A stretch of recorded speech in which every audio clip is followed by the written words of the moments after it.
Bonjour à tous. Aujourd'hui, je vous présente la dernière fonction logique qu'il fallait que je vous présente. Donc, c'est les si imbriqués. On va voir comment ça fonctionne. Donc, si imbriqués, ensemble de si qui rajoutent des actions possibles. Bon, là, c'est pas clair. On va voir un exemple. Donc, égal si, on ouvre la parenthèse, on met la condition qu'on veut. Ça, c'est comme on sait faire. Point virgule, qu'est-ce qui se passe si la condition est vérifiée? Ça, on sait faire.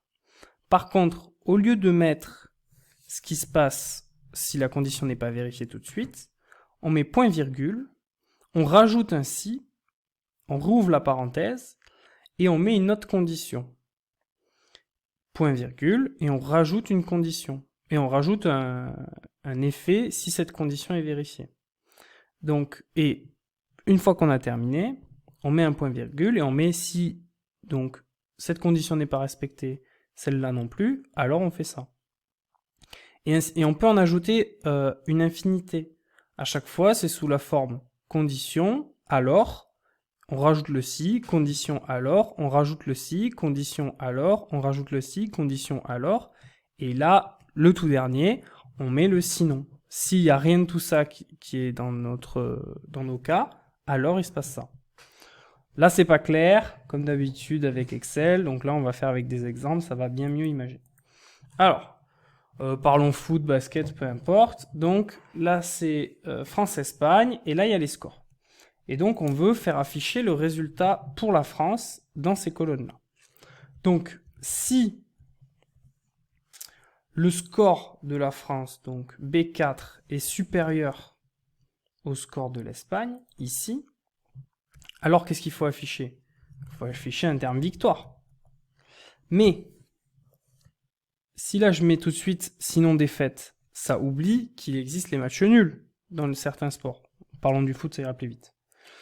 Donc là, il faut que je rajoute un si pour préciser d'autres cas.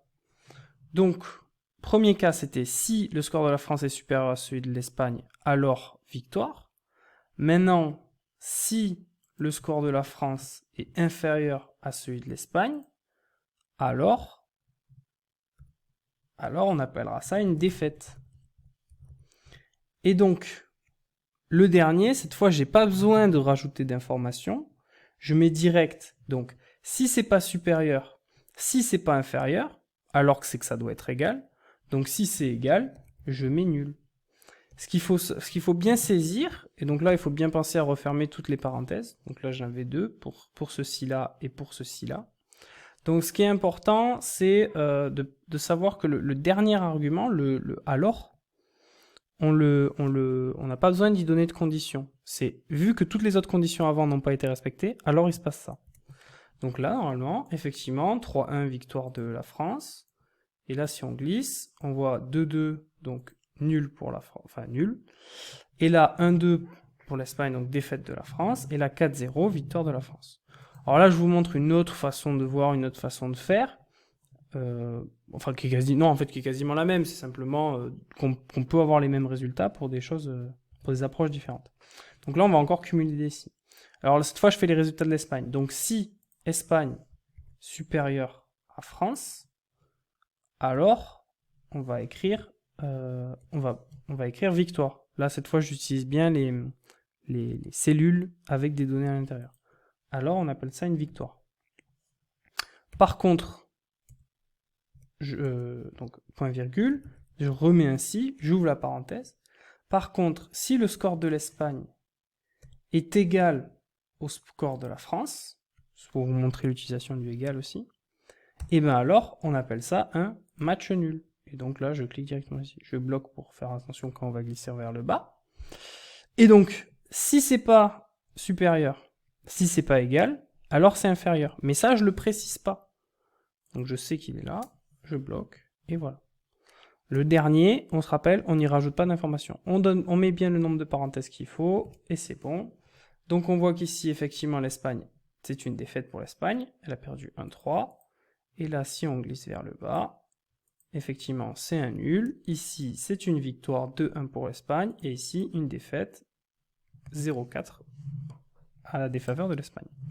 Donc voilà l'utilisation alors du égal. mais aussi des cellules avec les informations à l'intérieur. Et ici, donc, je vous ai montré supérieur, inférieur, et avec les petits guillemets pour mettre des phrases. Mais alors ça, déjà, il faut réfléchir. Vous voyez que là encore, on a de la chance, il y a des couleurs. Donc on arrive bien à voir à peu près de quoi ça parle, où c'est. Mais sur papier à l'examen, il faut avoir l'esprit très clair pour pas s'embrouiller et sans couleur. Et sans juste cliquer, il faut bien écrire ce qu'il faut bien penser au dollar, c'est difficile. Donc là, on va en faire un plus dur. Résultat du baccalauréat. Donc on a les notes de Anas, Julie, Iman, Abigail et Sidi. Et on va voir est-ce qu'ils ont leur bac. Donc, bon, d'abord, on calcule la moyenne. Donc, égale moyenne, ça vous savez faire. On n'oublie pas le E, sinon ça ne marche pas. On sélectionne les données. On ferme la parenthèse. On étire et on a les moyennes. Et donc ici, on a comment ça marche les mentions ou les décisions. Donc, si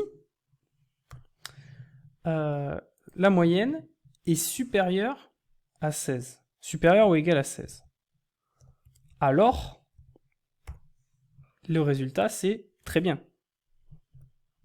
Mais si, en majuscule sera plus propre, si la moyenne est supérieure ou égale à 14, alors il faut afficher bien. La mention c'est bien. Mais si, ça va être long, hein, si la moyenne est supérieure ou égale à 12, alors il faut afficher assez bien et en bloc. Mais si